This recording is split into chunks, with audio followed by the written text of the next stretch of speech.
first, live, local. This is Fox 12 Now. Hello everyone, welcome to Fox 12 Now. Taking a look right there at that shot over Portland. That is a pretty cool picture. Also looks kind of terrifying on the left-hand side, looks great on the right, but no matter what, there's no more ice or snow out there, so that's a good thing, I think, when it comes down to it. This is Fox 12 Now, so we live stream here every weekday starting at 1 p.m. Pacific, and we are on our website, on our apps, and of course on our social media channels covering a wide range of topics. But this is something that I know has been debated quite a bit, especially over the last year or two, and that has to do with the population of Portland. It impacts a number of different things, whether you're talking about taxes or businesses, but a lot of studies show the population of Portland declining over the last couple of years, but not all of them. And that's what we're going to talk about right now from the Portland State University Population Research Center. We have Ethan Sheridan. And Ethan, thank you very much for joining us. Appreciate you being here, and really, excited to talk about this and just learn more about this study. But I think to start off, could you tell us just a little bit about yourself and what it is that you do there? Sure. Thanks, Greg. Pleasure to be here. The Population Research Center had its origins, in a state office back in the 1950s, which was tasked with tracking Oregon's population growth. That's a responsibility that we carry on today, and for the purposes of redistributing tax funds back to cities based on population growth. We also are a partner with the U.S. Census Bureau. So starting in the 1970s, we became a state census data center. And that means that, initially before the internet, we would be the source you'd write to if you wanted to find out some census data, have us send books or tapes. Now that role's diminished with the internet, but we still partner with them in leading up to the decennial census and then on a bunch of the surveys and programs that they run in the meantime. So that's a lot of data that you're compiling there and going through. Billions of data points, yeah. And in doing so, talking about some of those different things that you study, one of these being the population of Portland, part of this. And so I guess, could you go into this specific study for us? Sure. So our results on the population of Oregon are based on original data collection that we do, more so than any census data. So, despite how rich the landscape is in terms of surveys that the Census Bureau runs, when it comes to, of the moment population counts, that's not really something that they are able to address. There's always a delay between when data collection happens. So we are really out there collecting data on driver license address changes, on tax returns, on employment numbers, and anything we can really get our hands on to find out what's going on right at this moment, or in this case, over the past 12 months. And is all this data something that's publicly available for you to grab, or is it through a government request? A lot of it comes through requests that we made to state agencies, which others could make. We publish our methodology too, so the information's out there. Great. And so you get all of this different data from all of these different sources, and then you take that, compile it, and then make your best assumption or estimation on what the population is. So can you give us just without going too far into the details, but a little bit of a description of how you do that? Yeah, sure. So we do it at a different methodology according to the level of geography we're talking about. So if we're talking about the state and county populations, our bread and butter are information on births, deaths, and migration. As migration is by far the most challenging of those. So that's where we try to collect a bunch of data, and we have a couple different methods for estimating migration because unlike birth and death certificates, there's no migration certificate that we can look to. And then we're talking about cities like Portland or other cities around the state.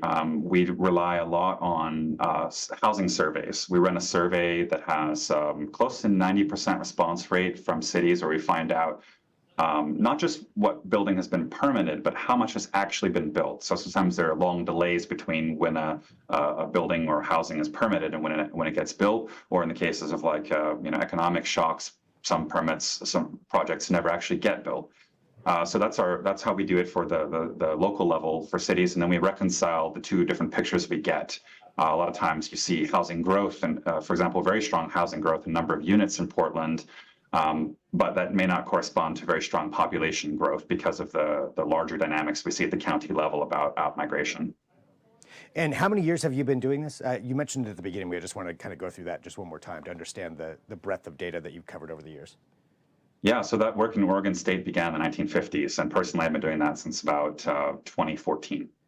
Wow. So that's a lot of ways, a lot of comparison points that you have there over the years. And so this finding, you found that, according to your studies, that the population of Portland increased. Is that correct?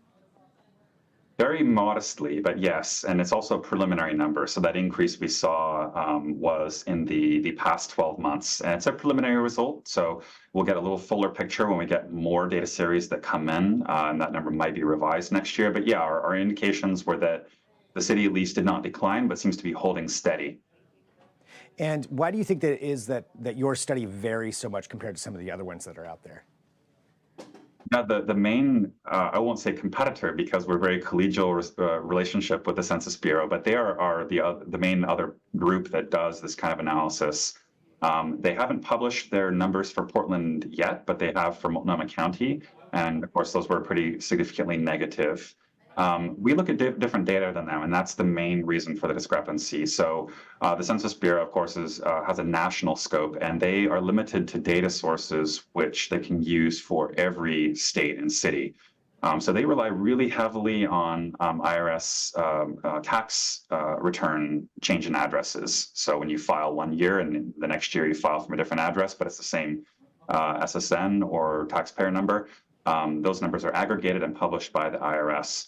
The Census Bureau gets some additional data on like the age structure of the migrants that we don't get. But of course, when we look at things like the driver licenses in Oregon, that's a source that the Census Bureau doesn't have.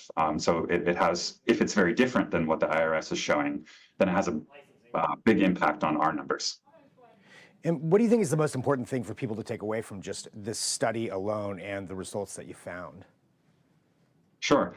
Well, I think one of the things that is important to note is that, both we and the Census Bureau saw a year of very significant decline. In our case, it was the 2021. In the Census Bureau's case, it was 2022. So we argue a little bit about the timing, but I think we're both in agreement about the fact that did happen, that there was significant outmigration from Portland and Multnomah County.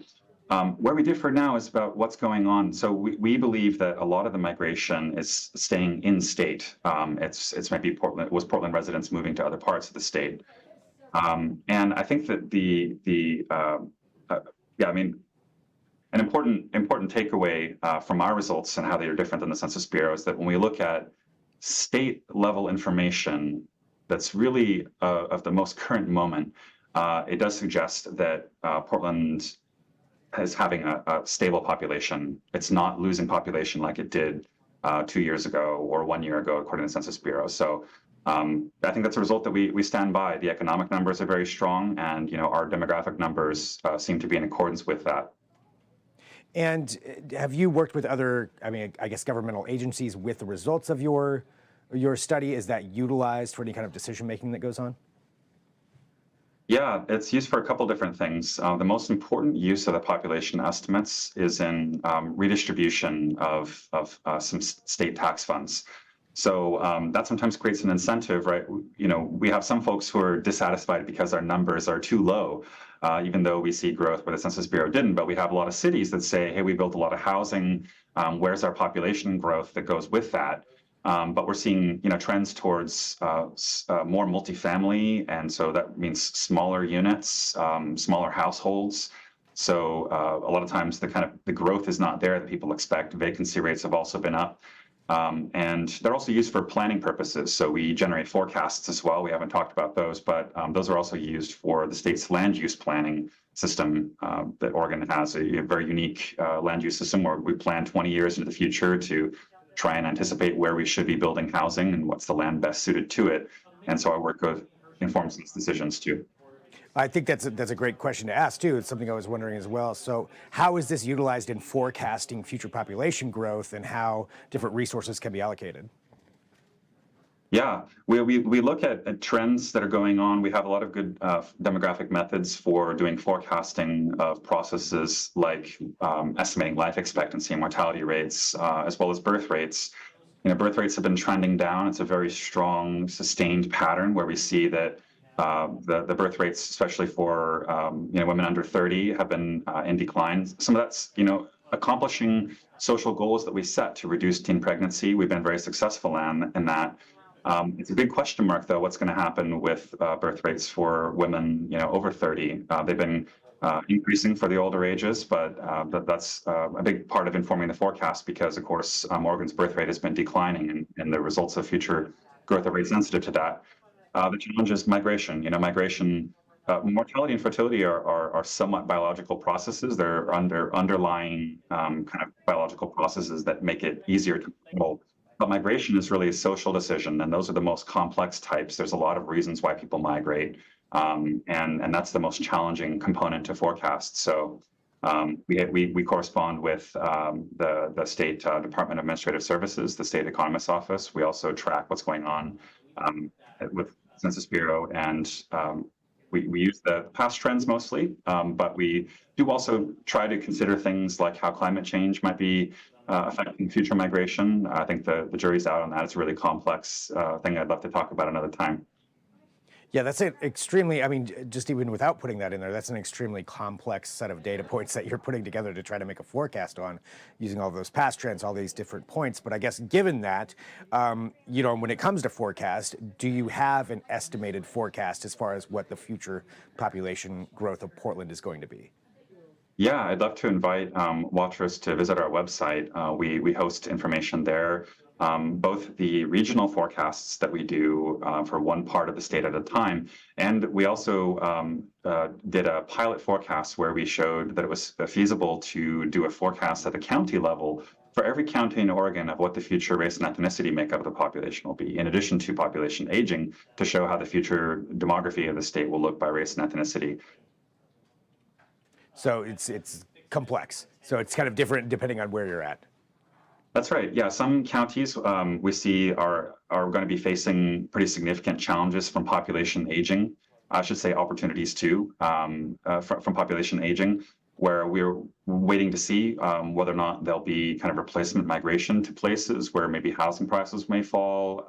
But those are also places that are far away from jobs. Our industrial structure has changed in Oregon, and so we're really watching closely to see what's going to happen in some counties.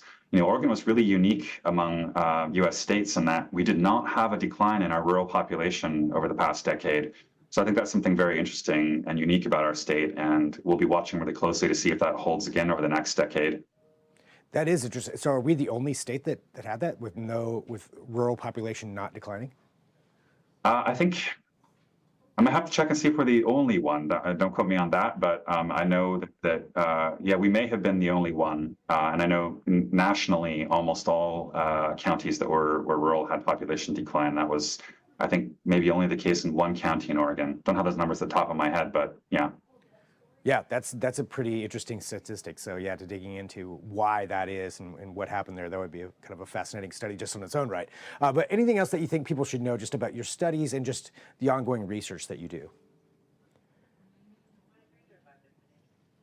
I should have prepared something on that. Yeah, no. Well, or where they can go follow along with your research and what it is that you're doing there. Yeah. Well, I think what makes our center unique is that, we really do public interest applied demography. So we're very proud to be kind of a partner to a lot of state agencies to help them meet data analysis needs or demographic data needs. We worked with the Secretary of State, for example, to find out the data that they needed on languages to translate voter pamphlets around the state. So we're very proud of kind of that level of engagement. I think that's something which is really unique about Portland State University, how we develop close partnerships with city and state governments. But we also, being at an academic institution, have that kind of ability to stay in touch with the current research and be pushing the envelope in terms of the modeling and what we can do with the data available to us. Well, Ethan, thank you very much for joining me here to talk about this and to go through all of it. I really appreciate it. There's one thing I just want to correct. I believe I mispronounced your name at the beginning of the show, even though you told me how to do it. Just for everybody watching, could you pronounce it correctly for us? Yes, I'm Ethan Shurigan at the Population Research Center at PSU. Shurigan. Thank you very much, Ethan. I really, really appreciate you being here and sharing your data and just your research on this. And thanks for joining us. It's really fascinating, the work that you do. Well, thanks, Greg. And apologize if I was a little disconnected today. It's a lot going on around here, but it's a good thing for us. So yeah, I hope that is useful for you. And if you have anything else you'd like to reach out about or follow up on, or maybe re-record, I'm game. So just let me know. Will do. We're all good. So thank you very much, yeah, for being a part of the show. Appreciate it, Ethan. Have a good one. All right. Thank you. You too. Bye, Greg. All right, and for everybody watching too, again, that was Ethan Shurigan. They're from Portland State University talking about that population study. So what do you think? If you're watching on Facebook and YouTube, I'm imagining there's going to be some comments on that just because people have different opinions, but this is going through data points. This is the findings that they had, so we can actually have a discussion about that as well. Coming up here on the show, though, if you're watching live, you know that I'm going to be hopping over to the apps and the website. If you're already there, then you're in a good spot. If you're watching on Facebook and YouTube, you'll see this video end. Good time to download the apps. I always want to encourage you to do that. Fox 12 Oregon, just go into your phone or your television. If you're watching on Fire TV, Apple TV, Roku, we're on all of that stuff. So you can download the Fox 12 Oregon app and watch all of our segments and the other bonus stuff that we have over there. Coming up at 1:30, though, we're going to talk to the Oregon Health Authority, and we're going to be discussing some of those respiratory illnesses that are going around.